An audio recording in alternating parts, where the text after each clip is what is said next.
Good morning everyone.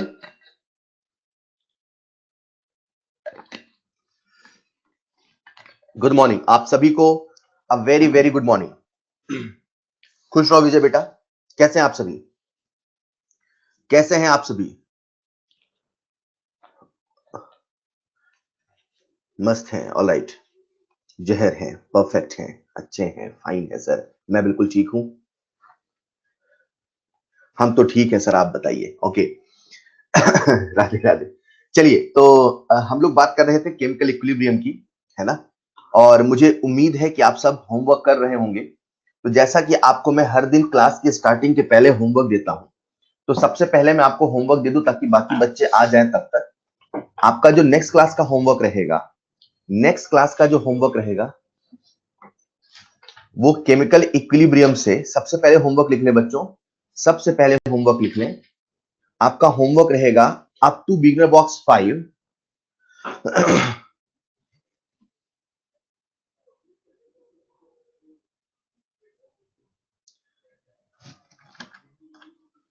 सबसे पहले next class का होमवर्क लिख लें। होमवर्क सबसे पहला आपका होमवर्क रहेगा रिवाइज, जो कि बहुत इंपॉर्टेंट है और जिस सीक्वेंस में होमवर्क दूसरी में करना है। Revise lecture 1 to lecture 5 chemical equilibrium. Chemical equilibrium का लेक्चर 1 से लेके लेक्चर 5 तक रिवाइज करना है।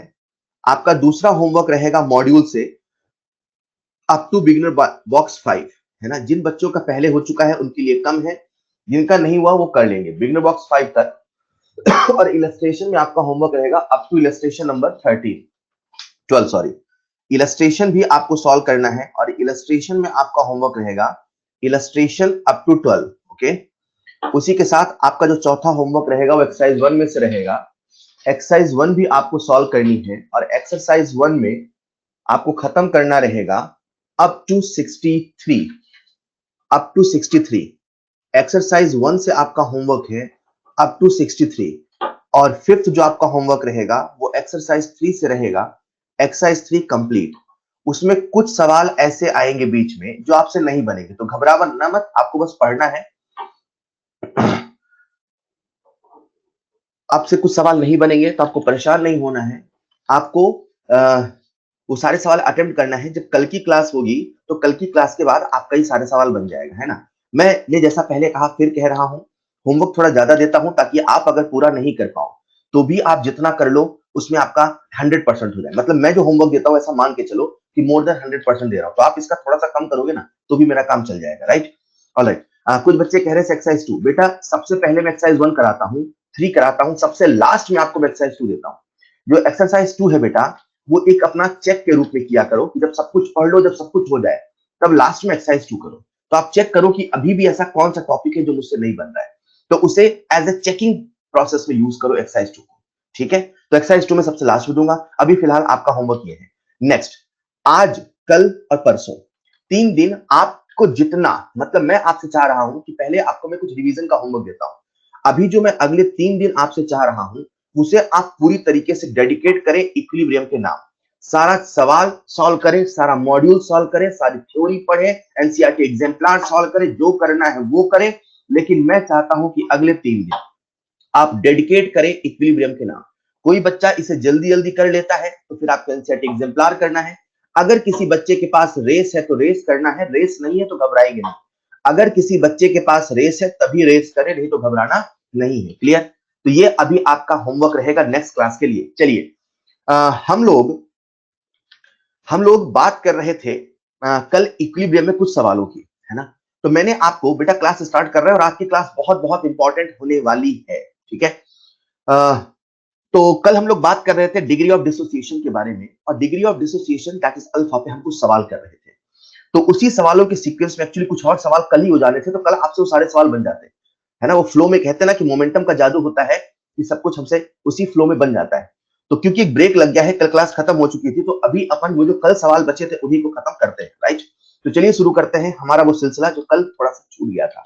क्लास स्टार्ट करने के पहले आपको मैं एक सलाह दे दूं और आपसे रिक्वेस्ट करूंगा आप इसे बिल्कुल माने, क्योंकि आप सभी अचीवर में हैं, आप सभी ट्वेल्थ में नहीं। मेरी सलाह यह है कि जो करते आए हो वही करते रहोगे तो वही होता आएगा जो होता आया है। जो करते आए हो वही करते रहोगे तो वही होता आएगा जो होता आया है। अगर आप डिफरेंट रिजल्ट की उम्मीद कर रहे हैं तो आपको कुछ डिफरेंट करना होगा। पहले से ज्यादा मेहनत करनी होगी, पहले से ज्यादा ताकत लगानी होगी, पहले से ज्यादा दम दिखाना होगा। तो इसी के साथ शुरू करते हैं आज की क्लास। आप सबके सामने स्क्रीन पर है आज का पहला सवाल जो काफी सिंपल है। मैंने पहला सवाल सिंपल रखा ताकि आप सभी फ्लो में आ जाए। ऑलराइट, अपने सामने एक रिएक्शन गिवन है, ए और बी का इनिशियल मोल दे रखा है और हमसे कह रहा है केसी की वैल्यू कितनी होगी। बहुत ही आसान सवाल है। इक्विलिब्रियम पे सी और डी का मोल दिया है और इनिशियल ए और बी का मोल दिया है। आप सभी से सवाल बनना चाहिए, आप सभी से ये सवाल बनना चाहिए। Very very simple problem. सबसे पहले रिएक्शन को लिखें, टी इक्वल टू 0 से T equal to T equilibrium पर रिएक्शन को खींच के ले आए। रिएक्शन अगर इक्विलिब्रियम पे नहीं होती है तो उसे हमें इक्विलिब्रियम पे खींच के ले आना होता है। यही पूरा इक्विलिब्रियम में हम करते हैं। क्लियर? तो आप रिएक्शन को खींच के इक्विलिब्रियम पे लाएं। बहुत ही आसान है। जिन बच्चों से बन गया बहुत अच्छे, जिनसे नहीं बना अगर कोई ऐसा है तो मैं एक बार इसे बता देता हूं। सबसे पहले अपने सामने रिएक्शन है, टी इक्वल टू 0 से आप स्टार्ट करते हो। शुरुआत में आपको ए और बी के मोल दे रखे हैं। टी इक्वल टू 0 पे इसके दो दो मोल हैं। सी और डी उस समय नहीं रहा होगा। रिएक्शन जब शुरू हुआ होगा कुछ समय के बाद उसमें इक्विलिब्रियम आया होगा। टू में से कुछ चला गया होगा, बी में से भी कुछ चला गया होगा, सी का कुछ बन गया होगा, डी का कुछ बन गया होगा। राइट? यहां पर आपसे कह रहा है कि एट इक्विलिब्रियम, ये जो कंडीशन होती है ना टी इक्विलिब्रियम, ये सारी इक्विलिब्रियम कंडीशन है। इस इक्विलिब्रियम पे सी और डी का मोल दे रखा है 0.5, मतलब जाने अनजाने में उसने हमें एक्स की वैल्यू दे रखी है 0.5। राइट? तो अपने को एक्स की वैल्यू मिल गई यार, तो सी का मोल मिल गया, सॉरी सी का मोल मिल गया 0.5। ये कितना होगा 1.5, ये कितना होगा 1.5। बच्चों सुनिएगा, अपने को अभी मोल मिला है और हमें लिखना केसी है। आप सभी जानते हैं जब हम केसी का एक्सप्रेशन लिखते हैं, मुझे पक्का यकीन है आप बहुत सारे बच्चों ने जाने अनजाने में गलती की होगी। आप सभी एक बार देखिएगा, कुछ बच्चों ने जान के, मतलब उनको पता नहीं होगा पर ये गलती हो गई। क्या गलती है सुनिएगा। आपको यहाँ पे केसी लिखना है और जो केसी का एक्सप्रेशन होता है वो होता है concentration of C into concentration of D upon concentration of A into concentration of B. आप जल्दबाजी में क्या करते हो, केसी की वैल्यू पुट करते हो सी 0.5 इंटू 0.5 अपॉन 1.5 इंटू 1.5। आप भूल जाते हो कि आप जो लिख रहे हो वो मोल है, लेकिन आपको जो लिखना वो कंसंट्रेशन है। आप जो लिख रहे हो वो मोल है, आपको जो लिखना है वो कंसंट्रेशन है। तो बच्चों आपको याद रखना है कि जब कंसंट्रेशन लिखोगे तो उसका फॉर्मूला क्या होता है, एन बाई वी, मतलब इन सभी को आप v से डिवाइड करेंगे। अब आज किस्मत इतनी अच्छी है कि यहाँ पे भी v आएगा, सॉरी यहाँ पे भी v आएगा, यहाँ भी v आएगा, यहाँ भी v आएगा, यहाँ भी v आएगा। ये सारा का सारा v कैंसिल हो जाएगा। तो जाने अनजाने में आप सीधे मोल रख के आंसर निकाल लेते हैं, लेकिन आपको दिमाग में रखना है कि आप मोल नहीं लिखोगे, आप वहां लिखोगे कंसंट्रेशन। क्लियर? तो जब आप इसको सॉल्व करते हैं, दैट इज 0.5 का whole square 0.5 into 0.5 upon 1.5 into 1.5। जब आप इसको सॉल्व करते हैं बच्चों तो आंसर कितना आता है? The correct answer is 1/9। The correct answer is 1/9। इसका जो आंसर आता है वो आता है 1/9। The correct answer is 1/9। बहुत अच्छे, क्या बात है, बहुत सारे बच्चों ने आंसर दिया। अगला जो सवाल ले रहा हूं मैं, थोड़ा सा हाई लेवल का सवाल है। मतलब ये जो सवाल चल रहे हैं, कल हम जो सवाल चल रहे थे उसमें से जो लास्ट के दो सवाल है बहुत बेहतरीन सवाल है। तो अगला जो सवाल है आप सबके सामने स्क्रीन पर है। ये जो सवाल है, पहले आप सुनना मैं क्या कह रहा हूं। इस सवाल को करने के बहुत सारे तरीके हो सकते हैं, पर एक्चुअल में है क्या कि इस सवाल का हमें ऑप्शन दे रखा है और जो ऑप्शन दे रखा है ना, ऑप्शन कुछ ऐसा है, alpha cube P by something, इसमें ऑप्शन बना रखे हैं। ठीक है, बट मैंने इस सवाल में ऑप्शन नहीं दिया है। तो आपके सामने जो मैं सवाल सॉल्व करूंगा, ठीक है, उसी ऑप्शन स्पेसिफिक सॉल्व करूंगा। मेरा कहने का मतलब क्या है, मैं जब ये सवाल सॉल्व कर रहा हूं तो मैं सवाल का एक स्टैंडर्ड अप्रोच लगा के सॉल्व कर रहा हूं। हो सकता है इस सवाल को हम दूसरे तरीके से भी करें जो मैं आपको सोल्यूशन के बाद बताऊंगा, लेकिन मैं जैसा कर रहा हूं ऐसा इसलिए कर रहा हूं क्योंकि इसमें ऑप्शन उस फॉर्म में है। ठीक है, हमसे पूछा क्या है, P1 बाई P2 का रेशियो। बच्चों हमसे पूछा क्या है, P1 बाई P2 का रेशियो। आप सभी सवाल को ध्यान से देखेंगे, सवाल को करने का तरीका क्या होना चाहिए। अपने सामने दो रिएक्शन दी है, सब लोग देखिएगा। सबसे पहली रिएक्शन है x इक्विलिब्रियम विद 2y, मुझे आपका ध्यान चाहिए। दूसरी रिएक्शन है z equilibrium with p plus q। ठीक है, if alpha is same for both reactant, मतलब इसके लिए भी अल्फा सेम है, इसके लिए भी अल्फा सेम है, ऐसा सवाल में बोल दिया। और Kp1 Kp2 का रेशियो दे रखा है, हमसे P1 और P2 का रेशियो पूछा है, राइट। हमें क्या दे रखा है, Kp1 और Kp2, हमसे पूछा क्या है, P1 और P2 का रेशियो। तो जैसा कि मैंने बहुत पहले शुरुआत में आपसे एक सवाल कराया था, वो जो सवाल मैंने आपसे शुरुआत में कराया था, आपको याद हो, मैंने कहा था बेटा सबसे पहले मोल, फिर मोल से मोल फ्रैक्शन, और मोल फ्रैक्शन से पार्शियल प्रेशर। क्लियर। अब एक बात तो पक्की है कि हमसे टोटल प्रेशर का रेशियो पूछा है, तो एक रिएक्शन ये है, दूसरी रिएक्शन है Z equilibrium with P plus Q। तो ये जो रिएक्शन है इसका टोटल प्रेशर P1 है, ये जो रिएक्शन है इसका टोटल प्रेशर P2 है, ये जो रिएक्शन है इसका इक्विलिब्रियम कांस्टेंट Kp1 है, ये जो रिएक्शन है इसका इक्विलिब्रियम कांस्टेंट Kp2 है। क्लियर यहां तक। ये अपने को इसी फॉर्म में बातें करनी है, ठीक। अब हमें P1 P2 का रेशियो निकालना है, तो कैसे शुरू करेंगे, T इक्वल टू 0 पे क्या हमें x के मोल दिए हैं, नहीं दिए हैं। सर ने कहा कि जब मोल नहीं दिए हो तो आप एज्यूम करना, जो स्टोइचियोमेट्री है उसी के बराबर एज्यूम करना। तो एक बच्चे ने एज्यूम किया 1, एक बच्चे ने एज्यूम किया a। अब यार एक बात सोचो, आप जब a लेके सॉल्व करोगे तो जो Kp का एक्सप्रेशन है उसमें a भी आएगा, जब आप यहाँ b लेके सॉल्व करोगे, मतलब 1b लेके सॉल्व करोगे, तो इसके Kp में भी b आएगा। सवाल हमसे रेशियो की बात कर रहा, तो यार रेशियो में तो अंत में वो कट ही जाएगा, तो क्यों अपन फालतू में a और b लेके चले, क्यों ना उसे हम सिंपल बना के चले। तो सिंपल बनाने के लिए हमने जो स्टोइचियोमेट्री है उसी के बराबर का उसका इनिशियल मोल ले लिया। अब ये जो इनिशियल मोल लिया, ठीक है, ये जो इनिशियल मोल लिया बच्चों हमने कितना लिया, 1। उसी प्रकार से T इक्वल 0 पे इसके कितने मोल होंगे, 1। मुझे उम्मीद है आप सब सुन रहे हैं। जी हाँ, जैसे समय बीतेगा T इक्विलिब्रियम पे आएगा, ये होगा 1 माइनस, बोलो बोलो, 1 माइनस x लिखूं कि अल्फा लिखूं, 1 माइनस x लिखूं कि अल्फा लिखूं। सर यहाँ कुछ भी लिख दो चलेगा। मैंने कहा क्यों, सर सुनो ना, अल्फा का फॉर्मूला होता है x बाई a, यहाँ पे a की वैल्यू कितनी है, 1, मतलब जो अल्फा है वो x के बराबर है। आप यहाँ x लिख दो, आप यहाँ अल्फा लिख दो, चलेगा। पर क्योंकि सवाल में अल्फा की बात कर रहा है तो कोशिश करो अल्फा के फॉर्म में लिखो, कंफ्यूजन कम होगा। ये क्या लिखा मैंने, 1 माइनस अल्फा, तो बोलो ये कितना, 2 अल्फा। वही किस्सा यहाँ पर भी, जब हम टी इक्विलिब्रियम पे आएंगे तो 1 माइनस अल्फा अल्फा अल्फा। बच्चों ये 1 माइनस अल्फा 2 अल्फा है क्या, सर ये मोल्स एट इक्विलिब्रियम है, ये है मोल्स एट इक्विलिब्रियम। लेकिन हमें लिखना क्या है, Kp। हमें चाहिए क्या, पार्शियल प्रेशर। और पार्शियल प्रेशर का फॉर्मूला क्या होता है, बोलो। जब मैं पूछूं बोलो तो आपको बोलना है जहां बैठे हैं। पार्शियल प्रेशर का फॉर्मूला क्या होता है, mole fraction into total pressure.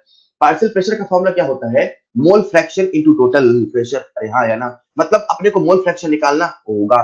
Mole fraction निकालने के लिए अपने को टोटल मोल निकालना होगा। बोलो टोटल मोल कितना, सर 1 माइनस अल्फा इसके 2 अल्फा इसके, तो 1 माइनस प्लस 2 अल्फा बोले तो 1 प्लस अल्फा। ये क्या आ गए, ये टोटल मोल आ गए। अब हमें क्या मिल जाएगा, मोल फ्रैक्शन। मोल फ्रैक्शन का फॉर्मूला क्या होता है, जिसका पूछा है उसका mole upon total. Mole fraction का फॉर्मूला क्या होता है, बोलो, जिसका पूछा उसका मोल अपॉन टोटल। किसका पूछा, एक्स का, कितने मोल, 1 minus alpha upon 1 plus alpha.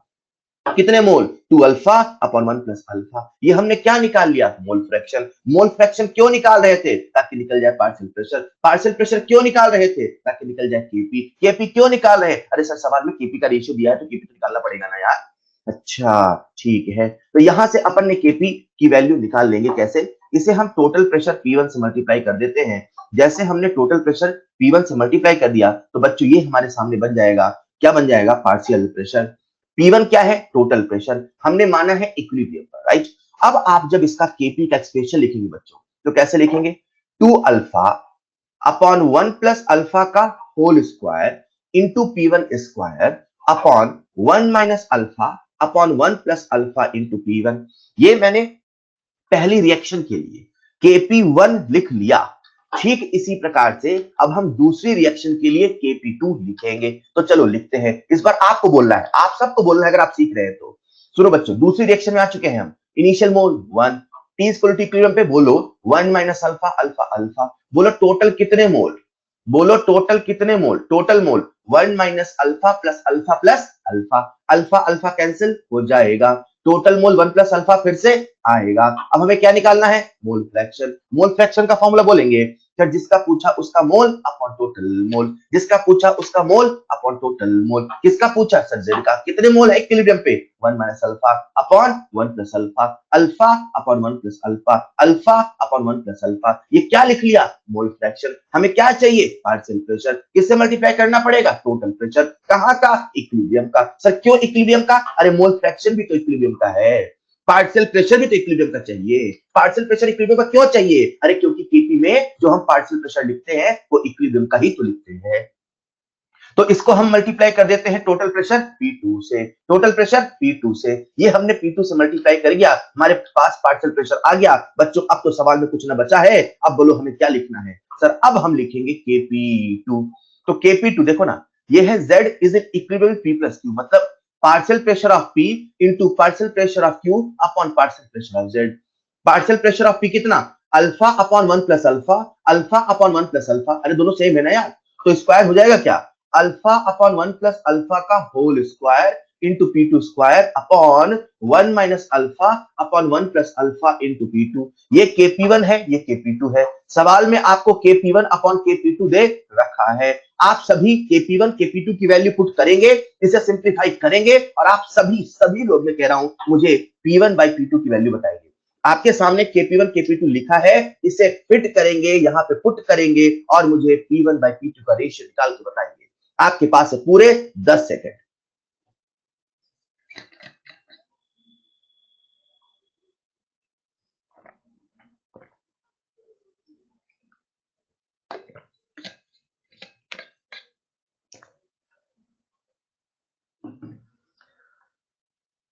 हाँ बेटा, रेशियो में न्यूमेरिकल वैल्यू ही तो आएगा।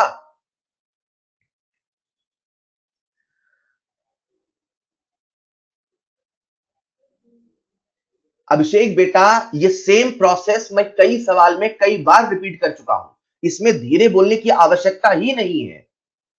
ये सेम प्रोसेस मैं कई सवाल में कई बार रिपीट कर चुका हूं। सबसे पहले मोल, उससे मोल फ्रैक्शन, उससे पार्शियल प्रेशर, खत्म, उससे केपी की वैल्यू। सबसे पहले मोल, उससे मोल फ्रैक्शन, उससे पार्शियल प्रेशर, उससे केपी की वैल्यू। यही चीज मैं कई बार रिपीट कर चुका हूं।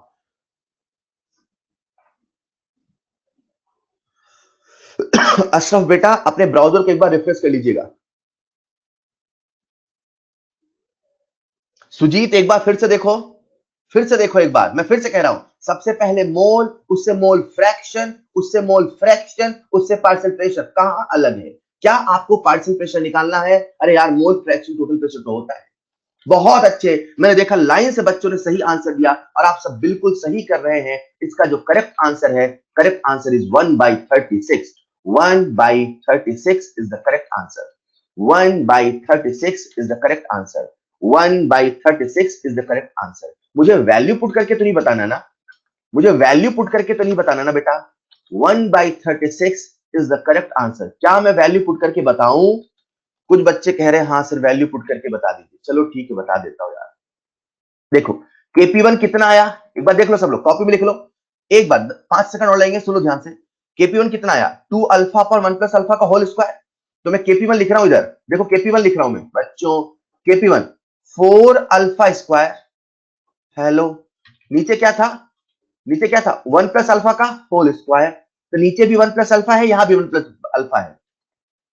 4 alpha square upon 1 plus alpha का whole square into P1 square upon 1 minus alpha पर 1 प्लस अल्फा था कि नहीं था?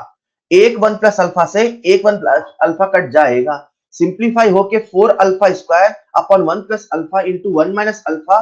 एक P1 यहां पे भी था, एक P1 से एक P1 कटेगा, यहां P1 बचेगा।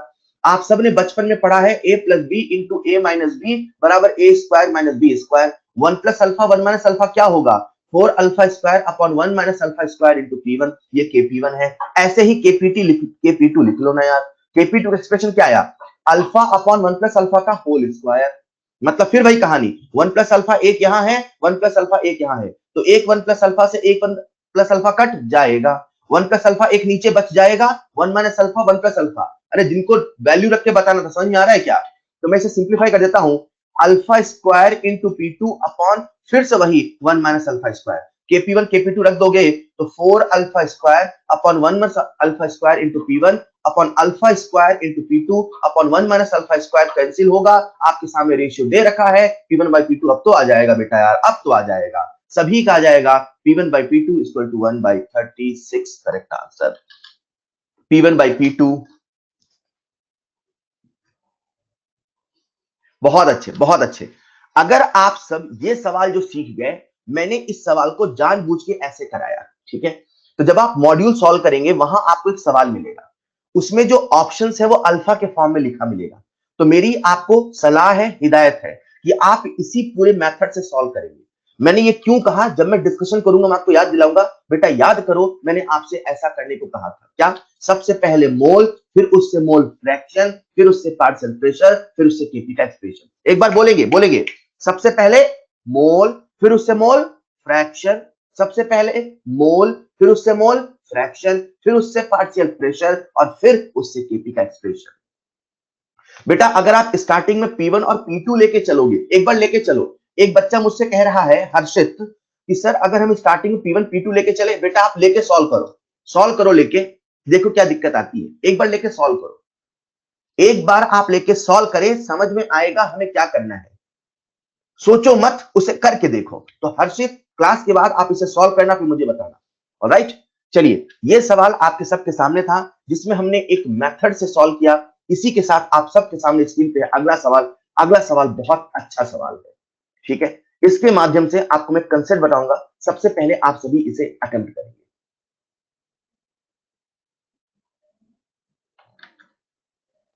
आप सभी के सामने एक सवाल है, बहुत अच्छा सवाल है। पहले अटेम्प्ट करो, अपना दिमाग लगाओ, फिर मैं बताऊंगा। इसे हम अच्छे सवाल की कैटेगरी में रखते हैं और ऐसे सवाल मैंने ऑब्जर्व किया, जब जब आपके एग्जाम में आते हैं बच्चे अक्सर इसे गलत कर देते हैं। गलत क्यों करते हैं, वो समझ क्या नहीं पाते, बात करते हैं। सवाल को ध्यान से पढ़िएगा। रिएक्शन गिवन है, SnO2 solid plus 2H2 gas is in equilibrium with SN10 solid plus 2H2 gas. In equilibrium mixture 40% water vapor. Equilibrium mixture में मतलब जब इक्विलिब्रियम पर है तो उसमें जो मिक्सचर है, गौर करिएगा, एक सॉलिड है, दूसरा सॉलिड है और ये दोनों गैस है। Equilibrium mixture 40% water vapour is present by volume, मतलब टोटल जो भी वॉल्यूम है उसका 40% वाटर वेपर है। तो हमें बताना है केपी कितना है अगर टोटल प्रेशर 5 atm है। क्या बात है, कुछ बच्चों ने आंसर देना शुरू भी कर दिया है। बहुत अच्छे बेटा, वेरी वेरी गुड।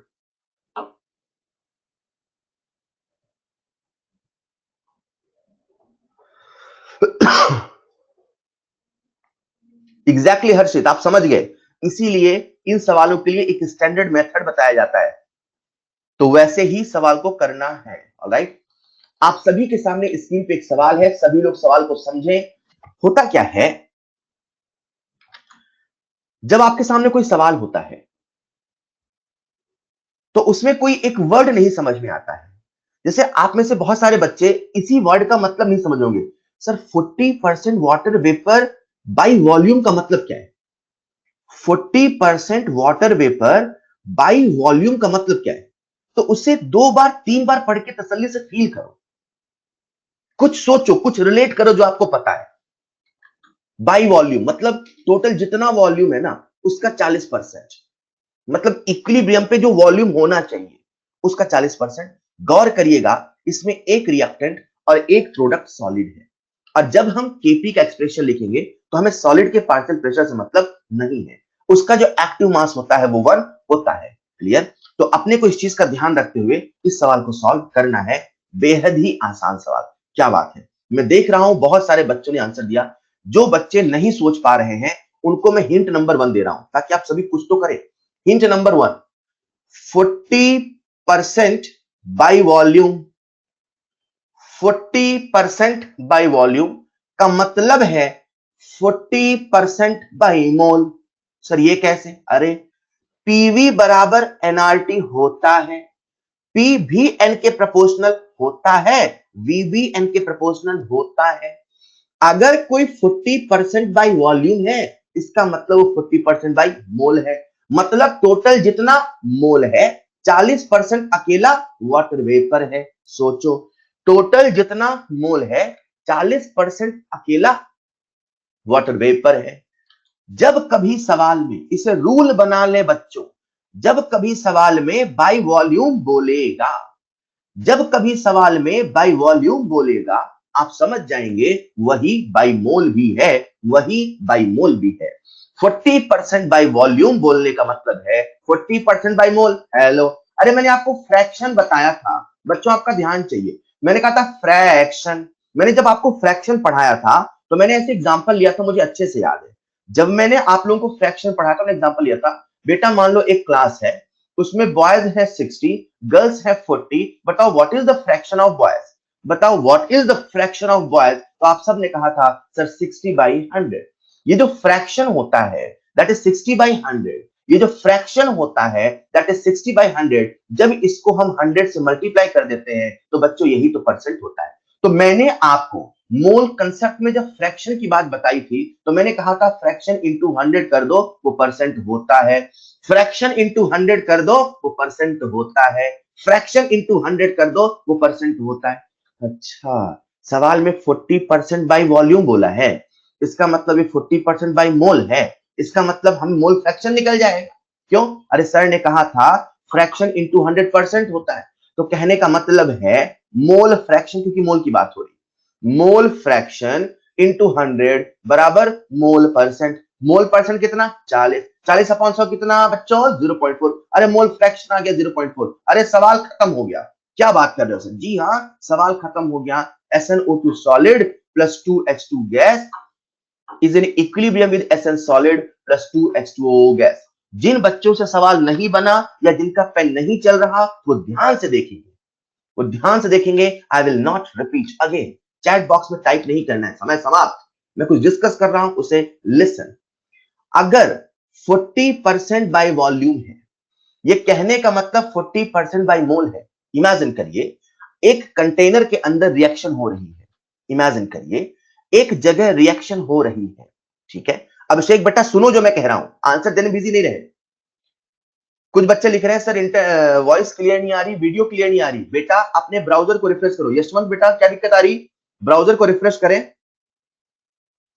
ब्राउजर को रिफ्रेश करें। हाँ, तो मैंने कहा ओके आ रही है। मैंने कहा कि अगर एक जगह पे इमेजिन करो, एक जगह पे ये मान लो बॉटल है, ठीक, यहां पे रिएक्शन हो रही है, इसमें रिएक्टेंट भी है, प्रोडक्ट भी है और कुछ गैसेस है। तो यार जो सॉलिड है, सॉलिड तो वॉल्यूम ऑक्युपाई नहीं करते ना, जो गैसेस होते हैं वो वॉल्यूम ऑक्युपाई करते हैं। और अपन कहते हैं कि जो गैसेस हैं उनके द्वारा जो ऑक्युपाइड वॉल्यूम है वो कंटेनर का वॉल्यूम है। लेकिन इमेजिन करो वो रिएक्शन जहां हो रही है वो कंटेनर एक्सपांड कर सकता है, वो कंटेनर में एक्सपांशन हो सकता है। अब मैंने कहा कि वो जो टोटल वॉल्यूम है उसका 50%, लेट्स से उसका 50% ए है। तो आप क्या सोचोगे? अच्छा, टोटल वॉल्यूम का 50% ए है मतलब 50% बी है। यहां पे जो बाई वॉल्यूम वर्ड बोला इसको समझिए, ये कहना चाह रहा है कि इक्विलिब्रियम पे जो अमाउंट है, जो दोनों का वॉल्यूम आएगा उसमें से 40% वेपर है और 60% हाइड्रोजन गैस है। सर आपने सॉलिड को क्यों नहीं लिया? अरे यार, सॉलिड के द्वारा वॉल्यूम ऑक्युपाइड नहीं आएगा, गैसेस एक्सपांड होती है। तो 40% कौन है? 40% कौन है? 40% है वाटर वेपर और 60% कौन है? Hydrogen gas. जैसे मुझे पता चला अच्छा टोटल वॉल्यूम जो भी उसका 40% वेपर है, 60% हाइड्रोजन गैस है, तो ऐसा भी तो सोचो कि 40% मोल वाटर वेपर के हैं, 60% मोल हाइड्रोजन के हैं। बाई वॉल्यूम कहने का मतलब है बाई मोल, बाई वॉल्यूम कहने का मतलब है बाई मोल। और ये केवल एसटीपी पे वैलिड नहीं है, ये हर समय वैलिड है यार। This is not valid only for STP. ये कहां से? मैंने ऐसा कुछ बोला क्या अभी? नहीं। Why you are drawing conclusion by all by yourself? कुछ होगा तो बोलूंगा। ये हर वक्त वैलिड है। ये परसेंटेज की बात हो रही है, मतलब 40% बाय वॉल्यूम मतलब 40% बाय मोल। अब परसेंट मोल का मतलब क्या है? तो मैंने आपको बताया था कि फ्रैक्शन इंटू 100% होता है, तो वही लॉजिक अपन ने यहां लगाया कि फ्रैक्शन इंटू 100% है। तो मोल परसेंट कितना है? 40। मोल परसेंट कितना है? 40। सही है साहब। हम क्या निकाल ले? Mole fraction. सर आपके दिमाग में मोल फ्रैक्शन का ख्याल क्यों आया? क्योंकि मुझे केपी निकालना है और मैंने कहा केपी के लिए अपने को पार्शियल प्रेशर चाहिए और टोटल प्रेशर दे रखा है। अरे जैसे मैंने टोटल प्रेशर देखा मन में लड्डू फूटा। पार्शियल प्रेशर बराबर mole fraction into total pressure तो होता है। हमें पार्शियल प्रेशर निकालना है। क्यों निकालना है? क्योंकि केपी के एक्सप्रेशन में पार्शियल प्रेशर तो लिखते हैं ना यार।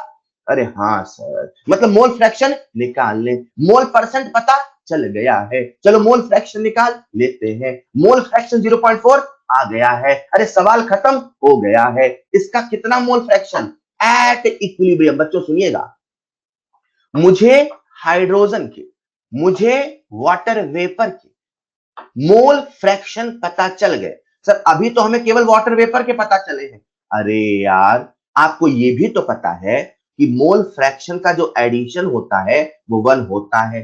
अगर अगर अगर इसका मोल फ्रैक्शन 0.4 है तो गारंटी है इसका मोल फ्रैक्शन 0.6 भी तो होगा।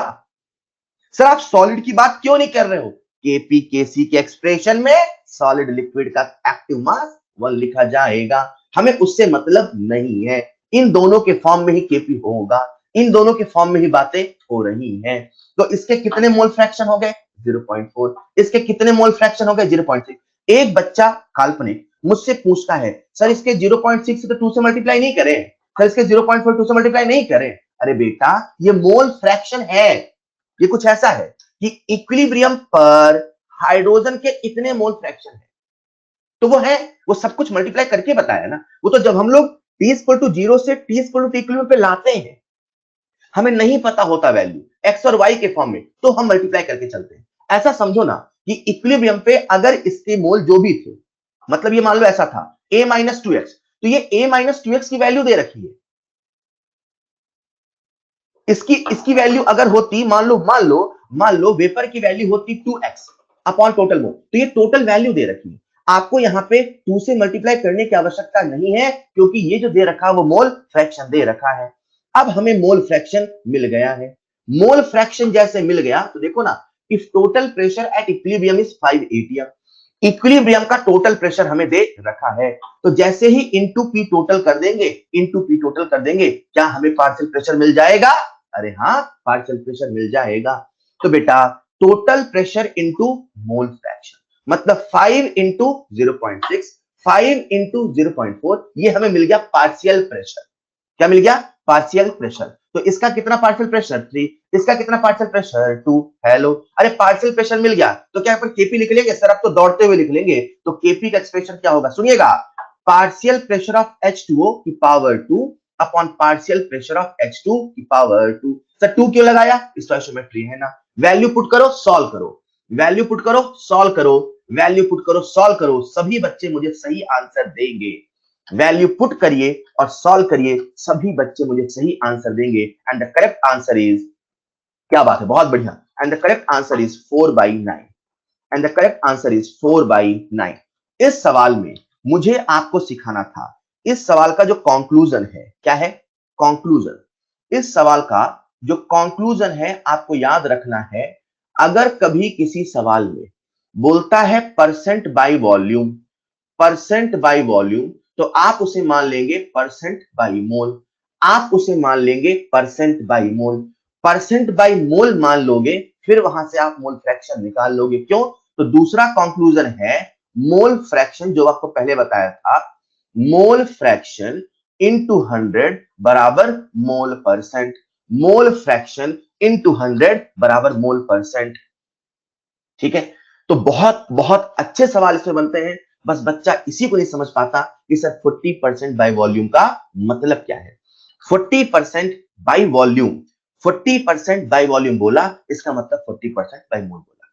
ऑलराइट, जी हाँ बेटा, इसे हम कहेंगे गूगली क्वेश्चन। ऐसे बहुत सारे सवाल हैं जो मैं क्लास जब पूरा चैप्टर खत्म हो जाएगा तब भी आपसे कुछ अच्छे सवाल कराऊंगा। हाँ, इसमें वेरिएशन और भी हो सकते हैं, मैं कराऊंगा बेटा पूरा चैप्टर खत्म होने के बाद। हाँ, आज कुछ बच्चे मुझे मैसेज कर रहे हैं, सर 10 बजे से हमारा इंटरनेट बंद हो रहा है। बेटा देखो यार, अलग अलग रीजन में अलग अलग प्रॉब्लम है। आप सभी के पास ये सारे लेक्चर्स रिकॉर्डेड वे में मिल जाएंगे, तो निश्चित रहो, जो चल रहा उसे ध्यान से देखो, परेशान मत हो। ठीक है, तो ये जो सारे सवाल हमने किए, ये कल की क्लास में सारे सवाल हो जाने चाहिए थे। आज अपन ने जो सवाल किए, दो धांसू सवाल किए, उसमें से ये सवाल था जहां मैंने आपसे कहा सबसे पहले मोल, मोल से मोल फ्रैक्शन से पार्शियल प्रेशर और फिर केपी। और दूसरे सवाल में मैंने कहा, अगर कभी सवाल में बाई वॉल्यूम बोलता है तो बाई वॉल्यूम को आप कैसे फील करोगे, ये मैंने बताया। बाई वॉल्यूम का मतलब है कि आपको उसे बाई मोल मान के चलना है, मोल से mole fraction and so on. ठीक है, ठीक है क्या? ऑलराइट, तो हुआ क्या, हुआ क्या, अपने पास ये जो है, ये है एक इक्विलिब्रियम का सवाल। इसी के साथ अब मैं आपसे डिस्कस करने वाला हूं एक नया बहुत इंपॉर्टेंट कंसेप्ट, और आप सबका ध्यान चाहिए। अब जो सारी चीजें आ रही हैं वो सारी चीजें थ्योरी की आएंगी, ठीक है? तो आप सबका ध्यान चाहिए और बहुत ध्यान से सुनना। देखो बच्चों, अभी हम जो सारी बातें कर रहे थे, कहीं ना कहीं हम सारी बातें कर रहे थे रिलेटेड टू अल्फा। मतलब अपनी कहानी कल कैसे ऐसे शुरू हुई थी। बेटा मैं आज आपको एक नया टर्म बताता हूं। उस नए टर्म का नाम है degree of dissociation, that is alpha. ठीक, तो सबसे पहले मैंने आपको अल्फा बताया, और अल्फा की मदद से, सबसे पहले मैंने आपको अल्फा बताया, और उस अल्फा की मदद से, उस अल्फा की मदद से हमने कैसे कैसे न्यूमेरिकल किए ये बताया। तो मैंने आपसे कहा कि जो अल्फा होता है वो total number of mole dissociated upon total number of mole taken होता है। वो total number of mole dissociated upon total number of mole taken होता है। तो कभी वो concentration dissociated upon concentration taken होता है, तो कभी वो molecule dissociated upon molecule taken होता है। एक बच्चा सारी बातें बहुत ध्यान से सुन रहा था। अगर आप सबको याद हो, कल की क्लास में मैंने आपको एक सवाल कराया था। वो सवाल कुछ ऐसा था कि एक रिएक्शन दे रखी थी, A is an equilibrium with 2B plus 2C, ऐसी कुछ रिएक्शन थी। और मैंने कहा था इसमें C की जो कंसंट्रेशन है 3C था, इसमें C की कंसंट्रेशन को हमने दुगना कर दिया। बच्चों क्या याद है आपको सवाल? C की कंसंट्रेशन को दुगना कर दिया, तो बताओ B की कंसंट्रेशन कितनी हो जाएगी? तो उसका आंसर आया था सर 1/2 टाइम्स ऑफ B हो जाएगा। जिन बच्चों ने लेक्चर को रिवाइज किया होगा उनको याद है, मैंने सवाल कर कराया था। बहुत अच्छे, बहुत अच्छे। तो एक बच्चा, बस मैं क्लास स्टार्ट कर रहा हूं, सुनिएगा, नया टॉपिक हो रहा है, आपका ध्यान चाहिए। एक बच्चा बड़े ध्यान से सुन रहा था। उसने कहा सर यार, जब हम लोग वॉल्यूम को बदलते हैं, जब हम लोग प्रेशर को बदलते हैं, जब हम लोग कंडीशंस को बदलते हैं, तो इस सवाल के माध्यम से हम ये सीखते हैं कि जो कंसंट्रेशन है वो बदल जाता है। और कंसंट्रेशन इसीलिए बदलता है, कंसंट्रेशन इसीलिए बदलता है ताकि जो के है वो ना बदले। कहने का मतलब क्या है? सर यार इसको अपन ऐसे नहीं सोच सकते क्या कि जैसे मान लीजिए हमारे सामने जो रिएक्टेंट था, ये जो रिएक्टेंट ए है, जब वॉल्यूम कुछ था, प्रेशर कुछ था, तो उसका जो अल्फा था वो कुछ था। जब वॉल्यूम चेंज हो गया, जब प्रेशर चेंज हो गया, तो कंसंट्रेशन बदल गया, मतलब अल्फा बदल गया। बिल्कुल सही बात है। मतलब सर वॉल्यूम के बदलने से, कंसंट्रेशन के बदलने से अल्फा तो बदलता है, वॉल्यूम के बदलने से, प्रेशर के बदलने से, इन चीजों के बदलने से अल्फा तो बदलता है। और वो इसीलिए बदलता है ताकि इक्विलिब्रियम कांस्टेंट ना बदले। तो बच्चे ने पूछा सर क्या ऐसा कोई तरीका है कि जिससे हम किसी भी रिएक्शन के लिए ये समझ पाए, ये जान पाए कि प्रेशर के बदलने से, वॉल्यूम के बदलने से अल्फा कैसे बदलता है? मैंने कहा हाँ बिल्कुल तरीका है, और मैं आपको बता रहा हूं एक शॉर्ट ट्रिक। क्या बता रहा हूं? Short trick. शॉर्ट ट्रिक का पूरा डेरिवेशन भी है, बट क्योंकि आप सब अब 11th-12th में नहीं है, आपको डेरिवेशन जानने की आवश्यकता नहीं है। आप सबको समझना है हम किस प्रकार से अल्फा का वेरिएशन, मतलब डिग्री ऑफ डिसोसिएशन का वेरिएशन प्रेशर और वॉल्यूम के साथ कैसा होगा समझ सकते हैं। तो वो जो ट्रिक है वो कुछ ऐसा है।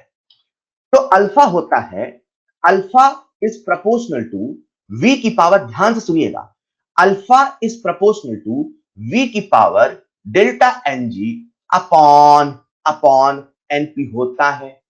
आप सभी जानते हैं ये डेल्टा एनजी क्या होता है। सर जो डेल्टा एनजी होता है वो होता है स्टोइशियोमेट्रिक कोफिशिएंट। स्टोइशियोमेट्रिक कोफिशिएंट बोल पाओगे क्या? बोलो जरा एक बार। जो डेल्टा एनजी होता है stoichiometric coefficient of gaseous product minus stoichiometric coefficient of gaseous reactant. Stoichiometric coefficient of gaseous product minus stoichiometric coefficient of gaseous reactant. Alpha is proportional to v की power delta NG upon NP. यहां पे जो NP है इसका मतलब है stoichiometric coefficient of, ध्यान से सुनिएगा, स्टोइशियोमेट्रिक कोफिशिएंट ऑफ गैसियस प्रोडक्ट। ये जो ट्रिक मैं आपको बता रहा हूं, इस ट्रिक की मदद से आप किसी भी रिएक्शन के लिए, ऑब्वियसली गैसियस रिएक्शन के लिए, गैसियस रिएक्शन के लिए आप यहां पर पता कर लेंगे कि वॉल्यूम के बदलने से अल्फा बदलेगा कि नहीं बदलेगा, अल्फा बढ़ेगा कि नहीं बढ़ेगा, अल्फा घटेगा कि नहीं घटेगा। मतलब समझना, इस कंटेनर में एक रिएक्शन हो रही है उसमें एक रिएक्टेंट है ए। अब ए रिएक्टेंट से रिएक्शन हो रही है, रिएक्टेंट पूरा खत्म नहीं होगा, रिएक्टेंट पूरा खत्म नहीं होगा क्योंकि वो तो रिएक्शन रिवर्सिबल है, और रिवर्सिबल रिएक्शन में रिएक्टेंट पूरा खत्म नहीं होता, हमको पता है कि रिएक्टेंट कुछ ना कुछ बचेगा। लेकिन हमको यह भी पता है कि जो रिएक्टेंट का डिग्री ऑफ डिसोसिएशन जो अल्फा है उसे हम कंट्रोल कर सकते हैं वॉल्यूम को बदल के। मतलब कभी कंप्रेस करूंगा तो वॉल्यूम घटेगा, कभी एक्सपांशन करूंगा तो वॉल्यूम बढ़ेगा। क्लियर? तो ये तो हमें पता है कि वॉल्यूम के बदलने से अल्फा बदलेगा, रिएक्टेंट का डिग्री ऑफ डिसोसिएशन बदलेगा, वॉल्यूम को बदलेंगे तो अल्फा बदलेगा। कैसे बदलेगा ये समझाने के लिए मैंने आपके सामने शॉर्ट ट्रिक बताया। कहने का मतलब है आप इसकी मदद से, अभी मैं एक साथ सारे केस लूंगा, समझ सकते हैं अल्फा और बी में क्या रिलेशन है। ठीक, आप सब जानते हैं प्रेशर और वॉल्यूम इनवर्सली प्रोपोर्शनल होता है, तो जहां V है वहां हम लिख देंगे 1/P। तो अपने सामने अल्फा और प्रेशर के बीच में भी रिलेशन आ गया। सर ये है क्या? ये ट्रिक है किस चीज की? वॉल्यूम के बदलने से, प्रेशर के बदलने से अल्फा कैसे बदलेगा? सर ये अल्फा क्या होता है? Degree of dissociation. ये किसके डिग्री ऑफ डिसोसिएशन की बात हो रही? कौन टूट रहा है? रिएक्शन। जो रिएक्टेंट का डिग्री ऑफ डिसोसिएशन है वो वॉल्यूम के बदलने से, वो प्रेशर के बदलने से बदलता है। कैसे बदलता है मैं आपको पहले एग्जांपल की मदद से समझाता हूं, आप सबका ध्यान से। ठीक है, तो आप सबके पास एक एग्जांपल है,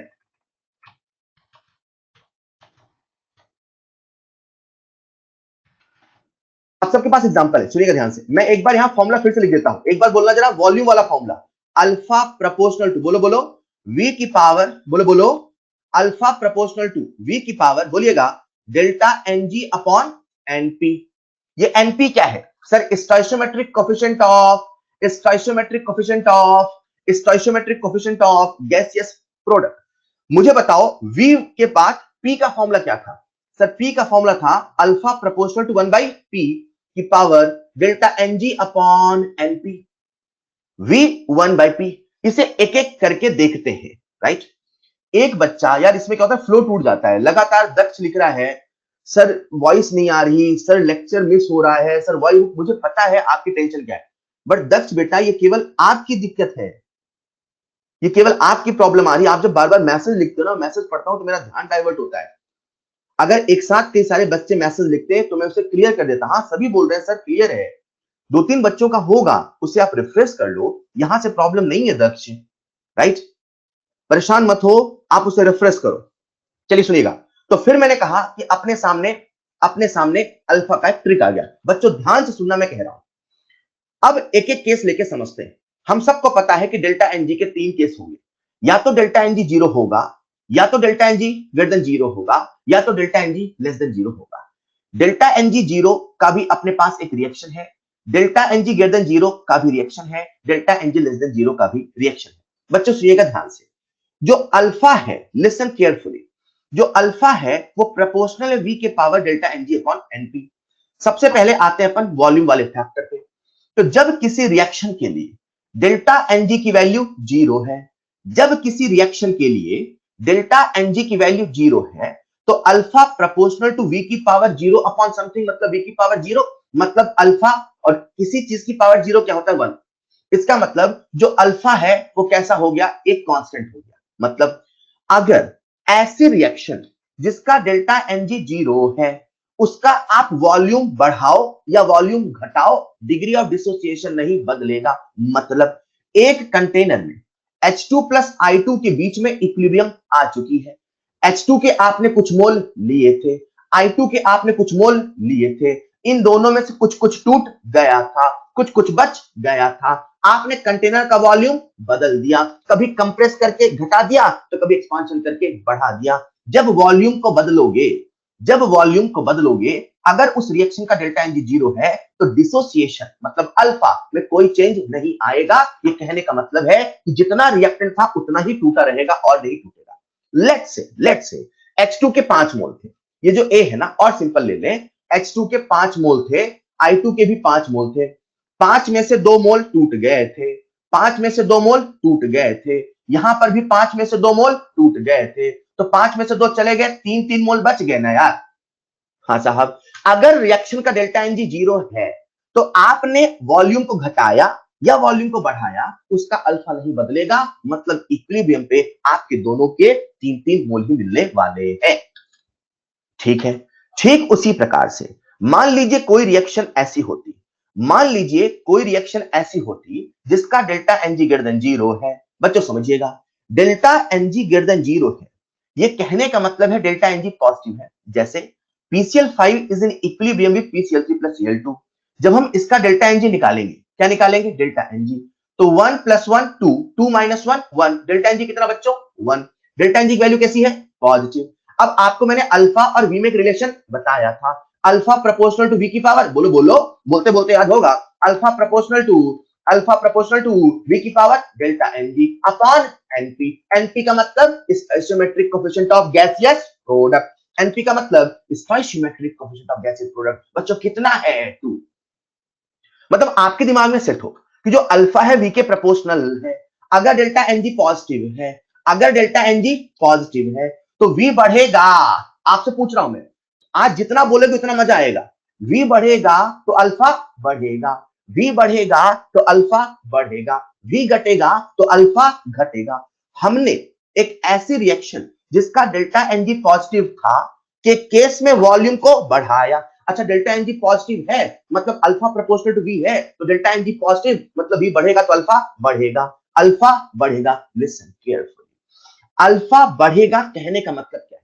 मतलब ये है, अगर ये रिएक्शन हो रही थी, PCl5 is in equilibrium with PCl3 plus Cl2 था, इसके मान लो 5 मोल थे, इक्विलिब्रियम पर 5 में से 2 मोल टूट गए थे, 3 मोल बच गए थे।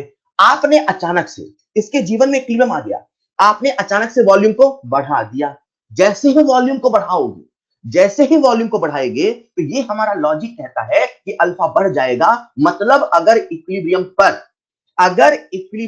पर आपके PCl5 के 3 मोल बचे थे तो अब ये उससे कम हो जाएंगे। सर 3 से कम क्यों होंगे? अरे यार, पहले जब V वॉल्यूम था तो 5 में से 2 गया था, 3 बचा था। जैसे आपने वॉल्यूम को बढ़ा दिया, अल्फा बढ़ गया, डिग्री ऑफ डिसोसिएशन बढ़ गया, रिएक्टेंट और टूटेगा। जब रिएक्टेंट और टूटेगा तो घटना जाएगा यार। अगर पहले 3 था तो 3 से कम ना हो जाएगा यार। हेलो, अच्छा, मतलब सर हम ये भी तो कह सकते हैं कि अगर किसी रिएक्शन का डेल्टा एनजी पॉजिटिव है तो वॉल्यूम बढ़ाने पर अल्फा बढ़ जाएगा, रिएक्टेंट और टूटेगा, मतलब रिएक्शन जब टूटेगा तो क्या बनाएगा? प्रोडक्ट। रिएक्टेंट जब टूटेगा तो क्या बनाएगा? प्रोडक्ट। सही बात है। उसी प्रकार से मान लीजिए डेल्टा एनजी लेस देन 0 है। अब आपको पता है कि अल्फा प्रोपोर्शनल टू वी की power delta NG upon NP है। अगर उस रिएक्शन का कोई ऐसी रिएक्शन है जिसका डेल्टा एनजी निगेटिव है। अब डेल्टा एनजी निगेटिव है, जैसे कि आपके सामने रिएक्शन लिखी है, इस रिएक्शन का डेल्टा एनजी निगेटिव है, तो अपने को अपना ट्रिक क्या कहता है? Sir alpha proportional to V की power delta NG upon something है। अब डेल्टा एनजी कैसा हो गया? निगेटिव, मतलब alpha inversely proportional to V हुआ कि नहीं हुआ? अच्छा, अगर डेल्टा एन पावर क्या है? बात की बात है, पावर क्या है? बात की बात है। ये तो समझ में आ गया कि अगर हम वॉल्यूम को बढ़ाएंगे तो अल्फा बढ़ेगा, नहीं हम वॉल्यूम को बढ़ाएंगे तो अल्फा घटेगा। अरे इनवर्सली प्रोपोर्शनल का मतलब क्या है? एक बढ़ेगा तो एक घटेगा, एक घटेगा तो एक बढ़ेगा। क्लियर? हम आज इस काबिल हैं कि किसी भी रिएक्शन में उसके वॉल्यूम और प्रेशर से जो चेंज आया, उस वॉल्यूम और प्रेशर के चेंज से जो रिएक्टेंट का अल्फा चेंज हुआ वो बता सकते हैं। आगे चल के एक प्रिंसिपल आता है जिसका नाम है ली चैटलियर प्रिंसिपल। मैं सही बताऊं, ली चैटलियर प्रिंसिपल ने इसी कंसेप्ट का इस्तेमाल किया और उन्होंने सभी सवालों का जवाब दिया। तो अभी अपन अपने ट्रिक से समझ रहे हैं कि क्या होगा जब हम वॉल्यूम को बदलेंगे तो अल्फा क्या होगा। एक बार सुनिएगा, सवालों के माध्यम सीखते हैं फिर से। मैंने आपको 2 फॉर्मूला बताया, सर ये फॉर्मूला किस चीज के लिए है? मैंने आपको 2 फॉर्मूला बताया, सर ये फॉर्मूला किस चीज के लिए? बेटा ये फॉर्मूला नहीं, ट्रिक है। सर ये किस चीज की ट्रिक है? ये बताने की कि जब हम प्रेशर को बदलेंगे, जब हम वॉल्यूम को बदलेंगे, जब हम प्रेशर को बदलेंगे, जब हम वॉल्यूम को बदलेंगे, अल्फा कैसे बदलेगा। अच्छा, प्रेशर के बदलने से अल्फा, वॉल्यूम के बदलने से अल्फा बदल जाता है? हाँ। अरे अल्फा किसका बदलता है? रिएक्टेंट का। अल्फा होता क्या है? Degree of dissociation. मतलब क्या? कितना टूटेगा। मतलब हम प्रेशर को बदलेंगे, वॉल्यूम को बदलेंगे तो कभी ज्यादा तो कभी कम टूटेगा। हाँ, अच्छा, मतलब अगर रिवर्सिबल रिएक्शन है तो रिएक्टेंट कभी पूरा नहीं टूटेगा, पर कितना टूटेगा ये इस बात पर डिपेंड करता है कि वॉल्यूम कितना है, प्रेशर कितना है। मतलब वॉल्यूम प्रेशर को बदलोगे तो कभी ज्यादा टूटेगा तो कभी कम टूटेगा। तो इसी ट्रिक की मदद से जब हमने इस रिएक्शन में जिसका डेल्टा एनजी नेगेटिव था, हमने फॉर्मूला लगाया अल्फा प्रोपोर्शनल टू वी की power delta NG upon NP. Delta NG कैसा? नेगेटिव, तो alpha inversely proportional to V. तो हम समझ गए, अच्छा मतलब अगर इसमें वॉल्यूम बढ़ाओगे, मैं आप सबसे पूछ रहा हूं, अगर इस रिएक्शन के लिए वॉल्यूम को बढ़ाओगे, आपसे पूछो जवाब देना है, वॉल्यूम को बढ़ाओगे, वॉल्यूम को बढ़ाओगे, वॉल्यूम को बढ़ाओगे तो अल्फा, ये जो एक्स है ना यार, ये एक्स का मतलब अल्फा यहाँ पे है ना, ये अल्फा है, अल्फा है, अल्फा है, अल्फा है, अल्फा है, अल्फा है, अल्फा है। अगर वॉल्यूम को बढ़ाओगे तो आपको बोलना है अल्फा, वॉल्यूम को बढ़ाओगे तो अल्फा घटेगा, वॉल्यूम को बढ़ाओगे तो अल्फा घटेगा। अल्फा किसका घटेगा? अल्फा किसका घटेगा? अल्फा किसका घटेगा? आपको बोलना है अल्फा किसका घटेगा? रिएक्टेंट का। अल्फा किसका घटेगा? रिएक्टेंट का। अल्फा घटने का मतलब क्या है? कम टूटेगा कि ज्यादा टूटेगा? अल्फा घटने का मतलब क्या है? कम टूटेगा कि ज्यादा टूटेगा?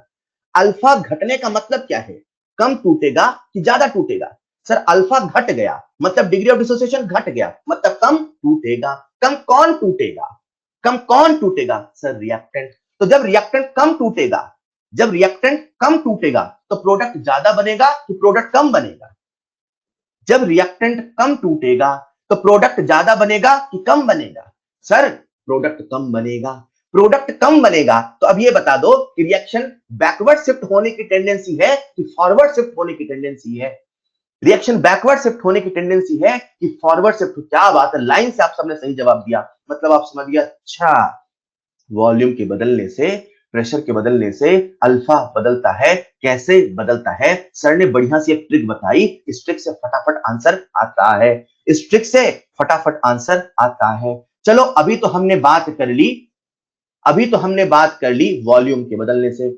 चलो अब बात करते हैं प्रेशर के बदलने से। आप सबको जवाब देना है बच्चों, मैं आपसे पूछ रहा हूं, आप सबको जवाब देना है। अब हम बात कर रहे हैं इफेक्ट ऑफ प्रेशर।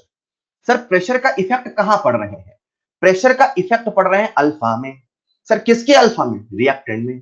अच्छा प्रेशर बदलेंगे अल्फा बदल जाएगा? बिल्कुल बदलेगा।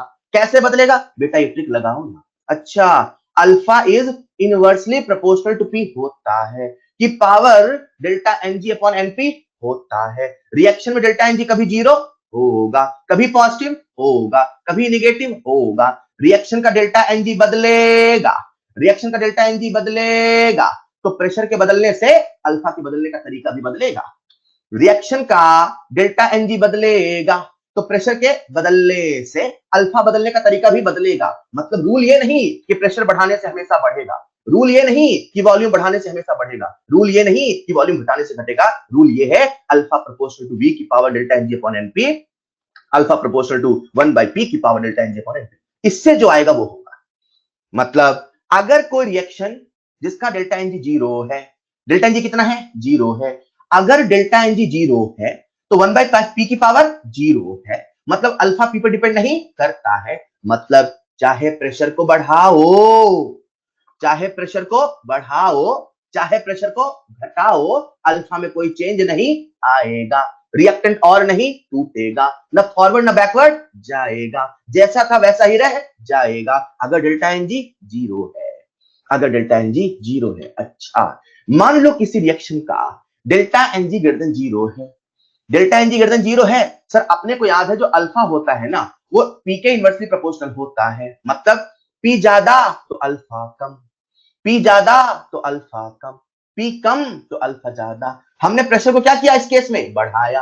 प्रेशर को बढ़ा रहे हैं तो अल्फा घट जाएगा। डेल्टा एनजी पॉजिटिव है ना यार, मुझे प्रोपोर्शनलिटी से भी मतलब है, अभी एग्जैक्ट नहीं पूछ रहा है, बढ़ेगा घटेगा भी ये पूछ रहा है। तो अगर किसी रिएक्शन का डेल्टा एनजी पॉजिटिव है तो आप इस एक्सप्रेशन से देख सकते हैं कि alpha inversely proportional to 1 by P है। डेल्टा एनजी की वैल्यू अगर पॉजिटिव है तो 1 बाई पी की कुछ पावर आएगा, लेट से 1 आया, लेट से 2 आया, लेट से 3 आया। तो इसका मतलब अल्फा पी के इनवर्सली प्रोपोर्शनल है, मतलब पी बढ़ेगा तो अल्फा घटेगा, पी बढ़ेगा तो अल्फा घटेगा। Is this clear? अगर delta N G less than zero है, आप सबको बताना है, अगर delta N G less than zero है, अगर delta N G less than zero है, तो अब मुझे बताओ delta N G less than zero मतलब negative, delta N G less than zero मतलब निगेटिव। अपने ट्रिक के पास चलते हैं, alpha inversely proportional to 1 by P की power delta N G upon N P. Delta N G की value negative रख दिया, लेट्स से -1 रख दिया, तो अल्फा प्रोपोर्शनल टू पी हो जाएगा ना यार। हेलो, सही है। तो अगर हम प्रेशर को बढ़ाएंगे, पॉइंट नंबर 1, अगर हम प्रेशर को बढ़ाएंगे और ऐसी रिएक्शन में जिसका डेल्टा एन जी निगेटिव है, अगर हम प्रेशर को बढ़ाएंगे ऐसी रिएक्शन में जिसका डेल्टा एन जी निगेटिव है, तो प्रेशर के बढ़ाने से अल्फा बढ़ेगा कि घटेगा? प्रेशर के बढ़ाने से अल्फा बढ़ेगा घटेगा? प्रेशर के बढ़ाने से अल्फा बढ़ेगा कि घटेगा?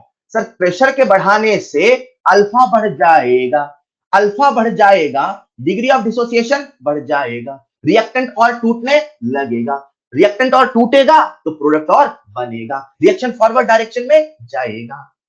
हेलो हेलो, एक सवाल पूछ लूं, देखता हूं आप में से कौन सही आंसर देता है। एक सवाल मैं आप सबसे पूछ रहा हूं, देखता हूं कौन सही आंसर देता है। पूछ लूं क्या? पूछ लूं क्या? चलिए एक सवाल मैं आपसे पूछ रहा हूं, calcium carbonate solid is in equilibrium with calcium oxide solid plus CO2 gas plus CO2 gas। ये रिएक्शन एक कंटेनर में हो रही थी, हमने उसका वॉल्यूम बढ़ा दिया, बताओ अल्फा बढ़ेगा कि घटेगा? बताओ अल्फा बढ़ेगा कि घटेगा? ये रिएक्शन एक कंटेनर में हो रही थी, हमने उसका वॉल्यूम बढ़ा दिया, बताओ अल्फा बढ़ेगा कि घटेगा? हमने उसका वॉल्यूम बढ़ा दिया, बताओ अल्फा, ये अल्फा लिखा है ना, अल्फा है ये, बताओ अल्फा बढ़ेगा कि घटेगा? बताओ अल्फा बढ़ेगा कि घटेगा? अल्फा बढ़ेगा कि घटेगा, सबसे पहले क्या निकालना होगा? Delta N G. बच्चों डेल्टा एन जी की वैल्यू कितनी है सर? 1 माइनस, अरे ये सॉलिड है ना यार, ये सॉलिड है ना यार, तो केवल गैस से मतलब है, तो डेल्टा एन जी कितना है? 1। गैसियस स्टोइचियोमेट्री ऑफ प्रोडक्ट कितना है सर? वो भी 1।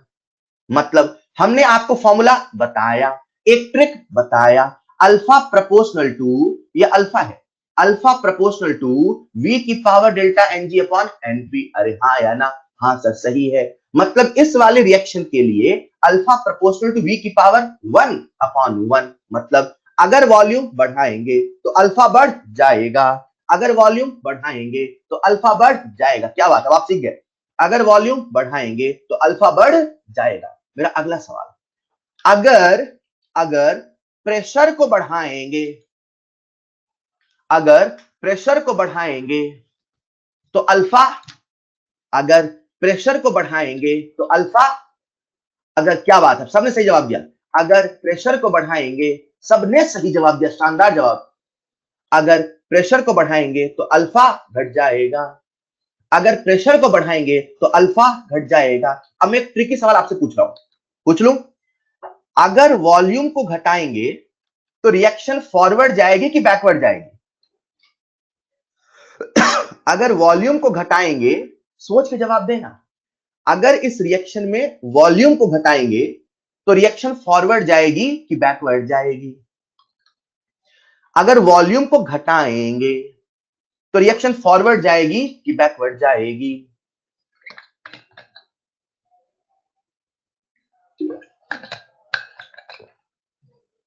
छा गए आप सब, छा गए बच्चों, शानदार। अच्छा, वॉल्यूम वॉल्यूम को घटाया मतलब अल्फा घट गया, वॉल्यूम को घटाया मतलब अल्फा घट गया, वॉल्यूम को घटाया मतलब अल्फा घट गया, मतलब डिग्री ऑफ डिसोसिएशन घट गया, मतलब टूटना कम हो गया, मतलब प्रोडक्ट बनना कम हो गया। ऐसा समझो ना, ये टूट नहीं रहा है, मतलब आगे नहीं जा रहा, मतलब पीछे आ रहा। अरे अल्फा घटेगा तो रिएक्शन किधर शिफ्ट होगी बच्चों? बैकवर्ड डायरेक्शन में यार। अब आप रिलेट कर पा रहे हो, शानदार। एक और सवाल पूछ रहा हूं मैं, एक और पूछ लूं क्या? एक आखिरी सवाल, आखिरी सवाल पूछ रहा हूं, पूछ लूं क्या? चलिए एक आखिरी सवाल मैं आप सबसे पूछ रहा हूं बच्चों, सुनिएगा ध्यान से, आखिरी सवाल पूछ रहा हूं। N2 प्लस O2 से बना 2NO, N2 प्लस O2 से बना 2NO, क्लियर? बताओ अल्फा को बढ़ाएंगे तो रिएक्शन फॉरवर्ड, सॉरी, अगर हम वॉल्यूम को बढ़ाएंगे, सॉरी, अगर हम वॉल्यूम को बढ़ाएंगे तो रिएक्शन फॉरवर्ड जाएगी बैकवर्ड जाएगी? अगर हम वॉल्यूम को बढ़ाएंगे तो रिएक्शन फॉरवर्ड जाएगी कि बैकवर्ड जाएगी? वॉल्यूम को बढ़ा रहे हैं, रिएक्शन फॉरवर्ड जाएगी कि बैकवर्ड जाएगी? सर डेल्टा एनजी की वैल्यू 0 है। जब डेल्टा एनजी 0 होगा तो मैंने आपको जो ट्रिक बताया है उसमें ऊपर 0 आएगा, मतलब v की पावर 0 1 हो जाएगा, मतलब अल्फा पे डिपेंड नहीं करेगा। वॉल्यूम के बदलने से अल्फा में कोई चेंज नहीं आएगा, अल्फा में कोई चेंज नहीं आएगा, डिग्री ऑफ डिसोसिएशन कोई चेंज नहीं आएगा, ना तो रिएक्शन आगे जाएगा ना तो रिएक्शन पीछे आएगा, and the answer is no change no effect. Hello, अरे समझ में आया क्या? ठीक, बच्चों को प्रेशर का इफेक्ट समझ में आता है, वॉल्यूम का इफेक्ट समझ में आता है, बच्चों को प्रेशर का इफेक्ट समझ में आता है, वॉल्यूम का इफेक्ट समझ में आता है। बोलो बच्चों, आता है? बच्चों को प्रेशर का इफेक्ट समझ में आता है, वॉल्यूम का इफेक्ट समझ में आता है। प्रेशर बदलने से, वॉल्यूम के बदलने से अल्फा कैसे बदलता है इस ट्रिक के माध्यम से बहुत आसानी से हो जाता है। लेकिन लेकिन लेकिन एक केस आता है मिक्सिंग ऑफ इनर्ट गैस का, मुझे आप सबका पूरा ध्यान चाहिए तभी फील आएगा। ठीक, अगर मान लीजिए ये कंटेनर है, इसमें रिएक्टेंट है ए और बी, रिएक्शन हो रही, बन रहा सी, हमने इसमें इनर्ट गैस मिला दिया। जब हम इनर्ट गैस मिलाते हैं, जब हम इनर्ट गैस मिलाते हैं तो इनर्ट गैस का पहले मतलब समझो। इनर्ट गैस का मतलब हमेशा हीलियम, नियॉन, आर्गन, क्रिप्टन नहीं है, नहीं। इनर्ट गैस का मतलब है, इनर्ट सब्सटेंस का मतलब है ऐसा कोई भी सब्सटेंस, ऐसी कोई भी गैस जो रिएक्शन में पार्टिसिपेट नहीं करे। जैसे मान लीजिए आपने इसमें एक सब्सटेंस ई मिला दिया, अब ई की रिएक्शन ए से नहीं होती, ई की रिएक्शन बी से भी नहीं होती, ई की रिएक्शन सी से भी नहीं होती। हो सकता है ई की रिएक्शन किसी से होती हो लेकिन यहां पे नहीं होती, तो अपन मान के चलेंगे कि ए बी सी के लिए जो ई है वो एक इनर्ट सब्सटेंस है, राइट? तो जब हम इनर्ट सब्सटेंस को मिलाते हैं, मतलब जो रिएक्शन नहीं करता है, तो कैसे कैसे मिलाते हैं?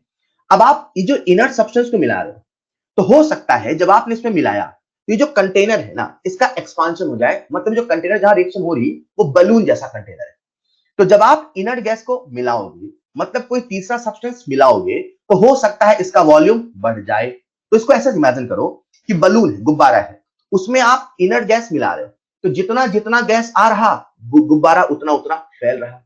तो किसी ने मुझसे पूछा गुब्बारा क्यों फैल रहा?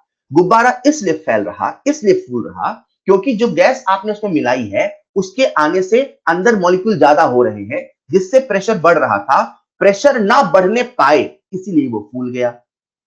मतलब अगर आपने कुछ ऐसा कंटेनर लिया होता, इसमें इनर्ट गैस मिलाया होता, इसमें कुछ बाहर के मॉलिक्यूल आए होते, तो इसका एक्सपांशन नहीं होता। इसका एक्सपांशन नहीं होता क्योंकि इस पूरे कंटेनर का जो वॉल्यूम है वो कैसा है? कांस्टेंट। लेकिन यार कोई गैस बाहर से आई है तो अंदर का प्रेशर तो बढ़ा होगा। मतलब जब हम इनर्ट गैस मिलाते हैं तो अगर कंटेनर में एक्सपांशन हो सकता है, लिसन केयरफुली, जब हम इनर्ट गैस मिलाते हैं, अगर कंटेनर में एक्सपांशन होता है तो कंटेनर में एक्सपांशन हुआ मतलब प्रेशर नहीं बदला। क्यों? अरे जितनी गैस आई, गैस के आने से जो प्रेशर बढ़ता तो प्रेशर नहीं बढ़ने पाया, वॉल्यूम बढ़ गया। मतलब हो सकता है आपने जो इनर्ट सब्सटेंस, इनर्ट गैस मिलाई वो कांस्टेंट प्रेशर पे मिलाई, या हो सकता है कांस्टेंट वॉल्यूम पे मिलाया। मतलब जब हम कोई तीसरा सब्सटेंस मिलाते हैं तो जब उसका एडिशन करते हैं तो वो दो तरीके से करते हैं, कभी कांस्टेंट प्रेशर पे करते हैं तो कभी कांस्टेंट वॉल्यूम पे करते हैं। देखते हैं जब कांस्टेंट प्रेशर पे करते हैं तो डिग्री ऑफ डिसोसिएशन में क्या चेंज आता है, देखते हैं जब कांस्टेंट वॉल्यूम में करते हैं तो डिग्री ऑफ डिसोसिएशन में क्या चेंज आता है। आइए देखते हैं। सबसे पहले बात करते हैं बच्चों कांस्टेंट प्रेशर में। आपको कांस्टेंट प्रेशर का फील तो आ गया? अच्छा, कांस्टेंट प्रेशर मिला रहे हैं मतलब जब गैस को भर रहे हैं ना, तो गैस को ऐसे भर रहे हैं कि प्रेशर ना बढ़ने पाए, मतलब वॉल्यूम क्या हो गया? बढ़ गया। मतलब सुनना ध्यान से, जब हमने कांस्टेंट प्रेशर में मिलाया तो रिएक्शन जहां हो रही थी उसका वॉल्यूम बढ़ गया। बच्चों आप सब जानते हो जब हम सब केसी और केपी का एक्सप्रेशन लिखते हैं तो केसी में क्या लिखते हैं?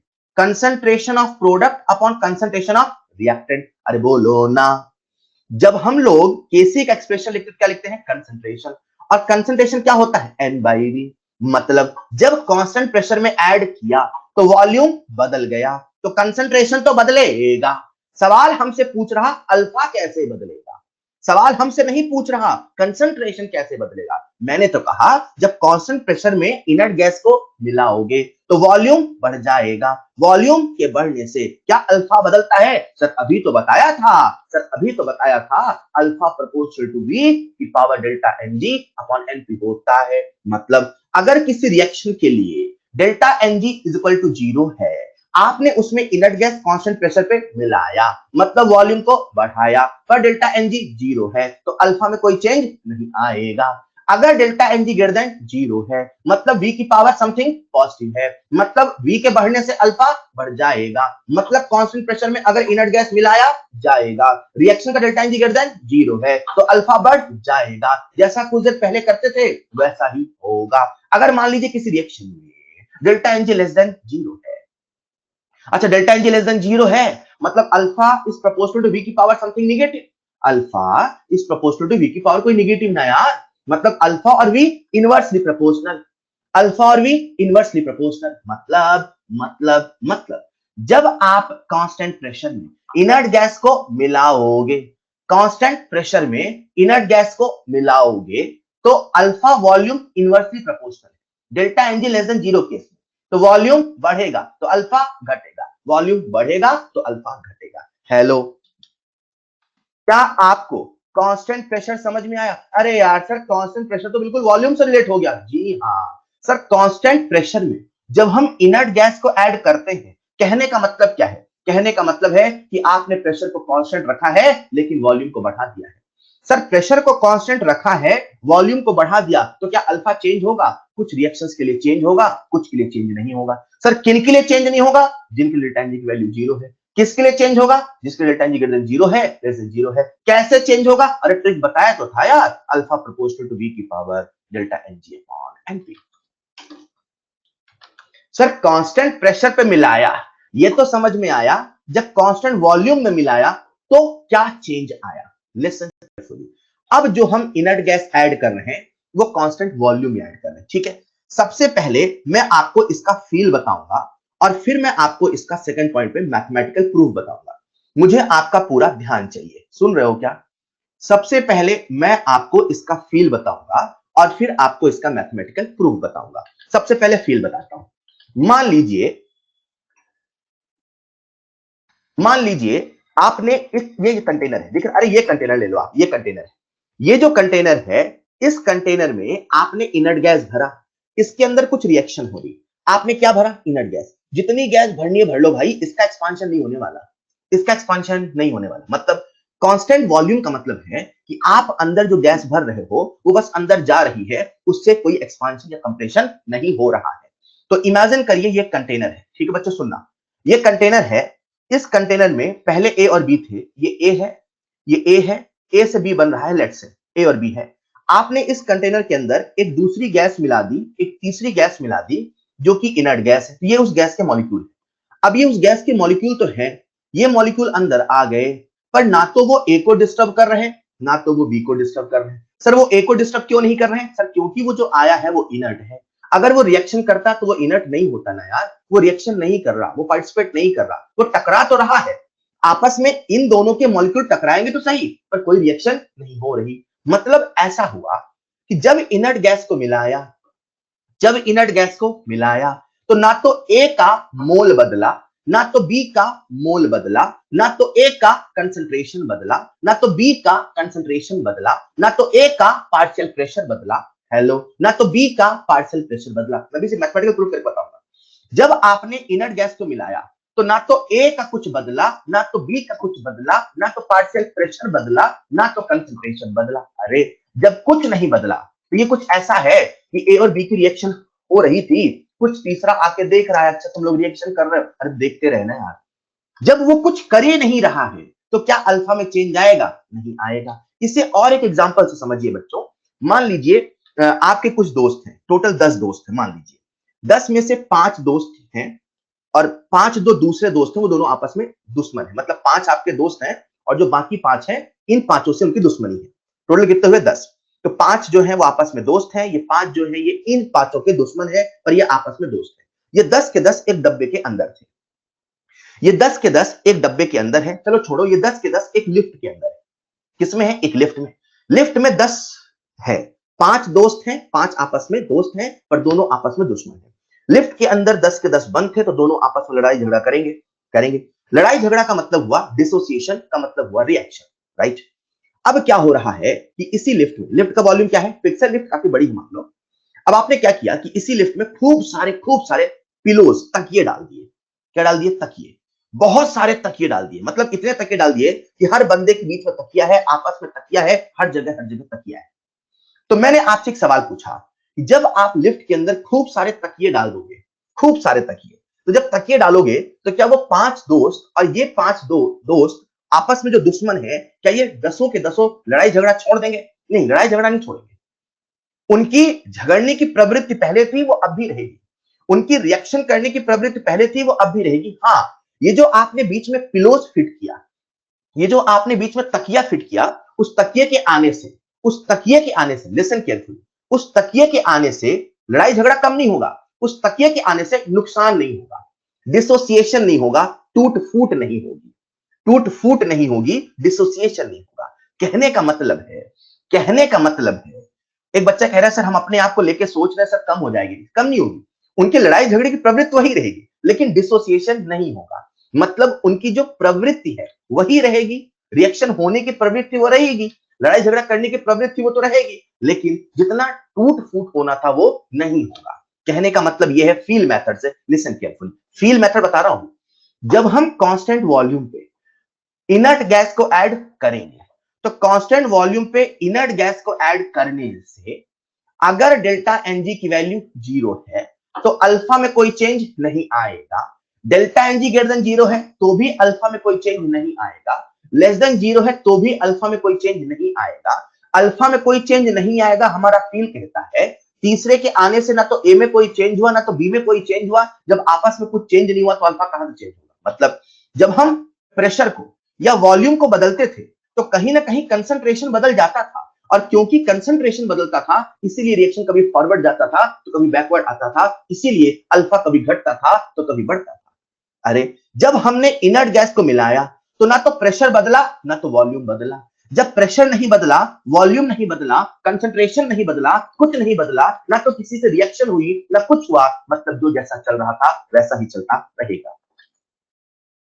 एक बच्चा बड़े ध्यान से सुन रहा था, उसने मुझसे डाउट पूछा, सर यार एक बात बताइए, हम लोग पढ़ते हैं जो पार्शियल प्रेशर होता है वो mole fraction into total pressure होता है। मैंने कहा सही है सर। जैसे मान लीजिए ये पहले ए के मोल थे Na, बी के मोल थे Nb और ये इनर्ट गैस आ गई, इसका नाम सी रख देते हैं, इसके मोल हो गए Nc। मैंने कहा ठीक है सर। हम लोग ऐसा पढ़ते थे कि जो मोल फ्रैक्शन होता है, मतलब जब ये इनर्ट गैस नहीं थी, मैं दो सिचुएशन ले रहा हूं, जब इनर्ट गैस नहीं थी और जब इनर्ट गैस थी।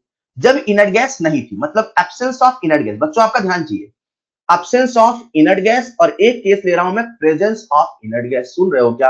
हाँ ठीक है सर। जब इनर्ट गैस नहीं थी तो उस समय केवल ए और बी था, तो सर जो एक्स ए होगा वो Na upon Na plus NB होगा। मैंने कहा सही है सर। जो एक्स बी होगा वो एनबी अपॉन Na प्लस होगा। मैंने कहा सही है सर। आपने कहा कि इनर्ट गैस के आने से ए का कंसंट्रेशन नहीं बदला, समझ में आता है।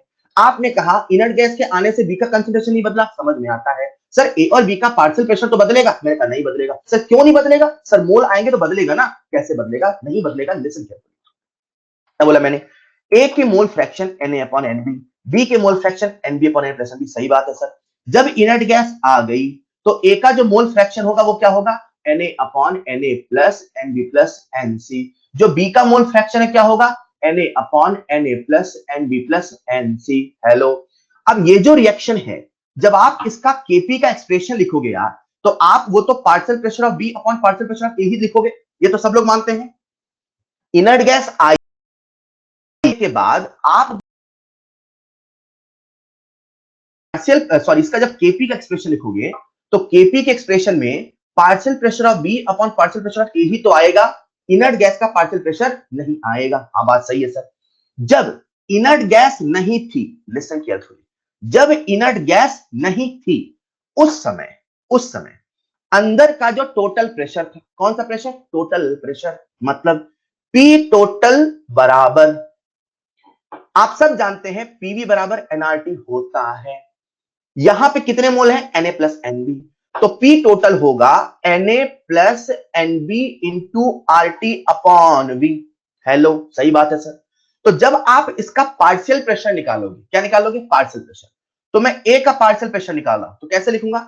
ए का mole fraction into total pressure. A का मोल फ्रैक्शन कितना है? Na upon Na plus NB, hello, into total pressure कितना है सर? टोटल प्रेशर है Na plus NB into R T upon V. Sir Na plus NB cancel हो जाएगा।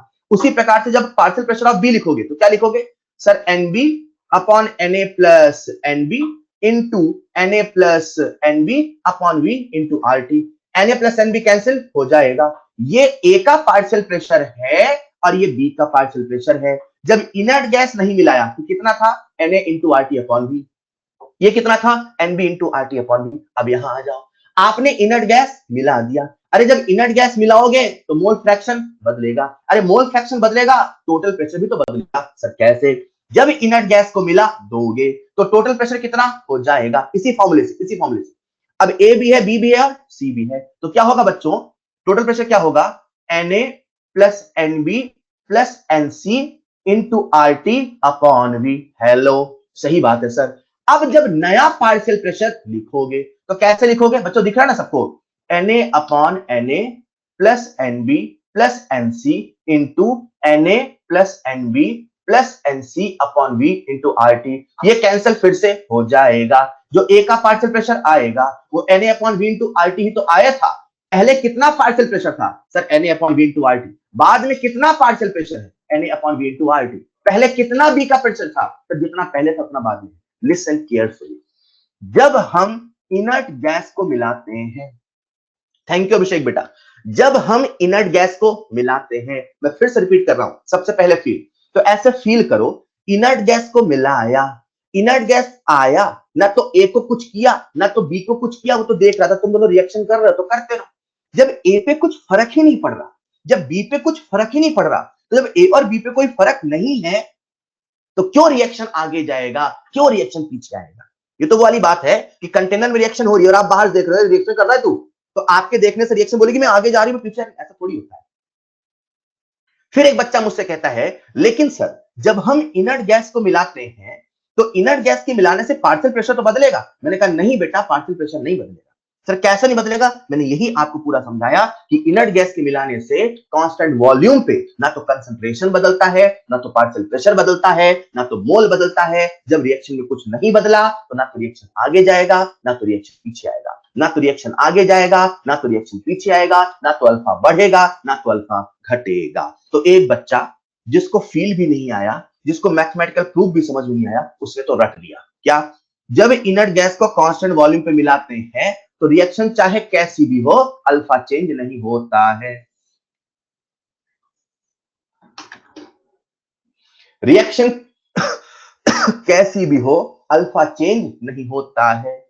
एक बच्चे को जिसको फील भी नहीं आया, जिसको मैथमेटिकल प्रूफ समझ भी नहीं आया, कभी बीच में नेटवर्क चला गया, उस बच्चे ने रट लिया, अच्छा जब इनर्ट गैस को कांस्टेंट वॉल्यूम में मिलाते हैं, जब इनर्ट गैस को कांस्टेंट वॉल्यूम में मिलाते हैं अल्फा चेंज नहीं होता है। जब कांस्टेंट प्रेशर में मिलाते हैं तो कांस्टेंट प्रेशर में मिलाया मतलब वॉल्यूम बढ़ गया, तो वैसे ही चेंज होता है जैसा कि वॉल्यूम के बदलने से होता है। हर्षित वही तो समझाया बेटा मैथमेटिकल में, आप जो सोच रहे हो वैसा नहीं है। देखो एक बच्चे ने कहा सर मेरा नेटवर्क ही नहीं आया। ऑलराइट, तो अभी हमने आपको जो समझाया वो क्या समझाया, लिसन केयरफुली। ये जो सारी बातें मैं आपसे कर रहा था, 2 मिनट और लूंगा बेटा, इन सभी का एक मैथमेटिकल प्रूफ है। लेकिन अगेन आपको ये जो पूरा मैंने आपसे कहा, क्या अल्फा का फॉर्मूला होता है, ये ट्रिक बताया ना कि अल्फा का फॉर्मूला होता है वी की power delta N G upon NP. ये जो सारा फॉर्मूला मैंने आपसे बताया, इसका डेरिवेशन यहाँ है। अगर कोई बच्चा इसको पढ़ना चाहता है तो वो पढ़ सकता है, मैं हैंडआउट में दे रहा हूं, लेकिन मैं सलाह दे रहा हूं कि इसको पढ़ के अपना टाइम वेस्ट नहीं करें, सीधे सवाल सॉल्व करें। ठीक है, तो ये आपको पढ़ने की आवश्यकता नहीं है, डोंट नीड टू रीड, ये आपको पढ़ने की आवश्यकता नहीं है। ये हो गया, यहां सारा डेरिवेशन, मतलब वही देखिए ना, जो अल्फा आया डेल्टा एनजी के लिए अल्फा प्रोपोर्शनल टू वी की पावर 0 आया। अरे सर काहे भी इतनी मेहनत करें जब हम सीधे ट्रिक से कह सकते हैं अल्फा प्रोपोर्शनल टू वी की power delta NG upon NP. जिसका डेल्टा एनजी 0 सर वी की पावर 0 ही तो होगा, क्यों इतनी मेहनत करें। फिर भी जिसका मन है वो ये सारा डेरिवेशन देख सकता है, लेकिन मैं कह रहा हूं इसको देख के टाइम वेस्ट नहीं करना है, आपको सारे सवाल इसी ट्रिक से करना है। Is this clear? Is this clear? मैंने आज आपको समझाया कि इनर्ट गैस मिलाने से क्या होता है। क्या बात है प्रद्युम्न बेटा? सुनो यार, अभी थोड़ा सा होमवर्क रिड्यूस करते हैं। कल भी क्लास है आपके बैच में ना, आज थर्सडे। आपका जो होमवर्क रहेगा कल और मजा आएगा, क्योंकि यहां से मैं अब आपको बताऊंगा ली चैटलियर प्रिंसिपल क्या है। आपका जो होमवर्क है उसमें आप एक्सरसाइज 1 में थोड़ा सा रिड्यूस कर रहे हैं, होमवर्क रिड्यूस कर रहे हैं। एक्सरसाइज 1 में 53 ही रहेगा। मैंने कुछ देर पहले आपको होमवर्क दिया था, बस 2 मिनट और बेटा। कुछ देर पहले मैंने आपको होमवर्क दिया था, उसमें से एक्सरसाइज 1 रिड्यूस कर ले। एक्सरसाइज 1 मैंने आपको दिया था अप टू 63, वो 53 रहने दें। एक्सरसाइज 1 अप टू 53 ही रहने दें, अप टू 53। एक्सरसाइज 3 आप हाफ कंप्लीट कर लो, हाफ कल की क्लास में कंप्लीट कर लेना, हाफ कंप्लीट, ठीक है। हाँ आधे कर लेना, देख लेना, ठीक है। ऑलराइट, तो आज के लिए इतना ही। जितना मैंने पढ़ाया इसको ध्यान से देखेंगे, हालांकि बच्चों को तुरंत याद हो जाता है, फिर भी अगर किसी बच्चे को याद नहीं है तो वो इसे याद जरूर करेगा। यहीं से हम नेक्स्ट क्लास में बात करेंगे कुछ न्यूमेरिकल के साथ ली चैटलियर प्रिंसिपल, राइट। तो आप सभी इसे रिवाइज करिएगा। मैंने अल्फा का रिलेशन बताया वी और पी के बीच में, इनर्ट गैस का एडिशन हुआ, प्रेशर का इफेक्ट हुआ, वॉल्यूम का इफेक्ट हुआ। That's all for today. Thank you so much, thank you so much. जिन बच्चों के पास लिंक है वो जा सकते हैं, जिन बच्चों के पास लिंक है वो जा सकते हैं। मैं आपको अभी लिंक पे ही हैंड आउट दे दूंगा। सर कल क्लास नहीं है, नहीं बेटा कल क्लास है यार, है, मुझे पता है नेटवर्क की प्रॉब्लम है, बट क्लास है। अभी अभी हमारे पास कोई इंफॉर्मेशन नहीं है, ठीक है। आप इसे बाद में रिकॉर्डेड देख लेना, don't worry. That's all for today, thank you.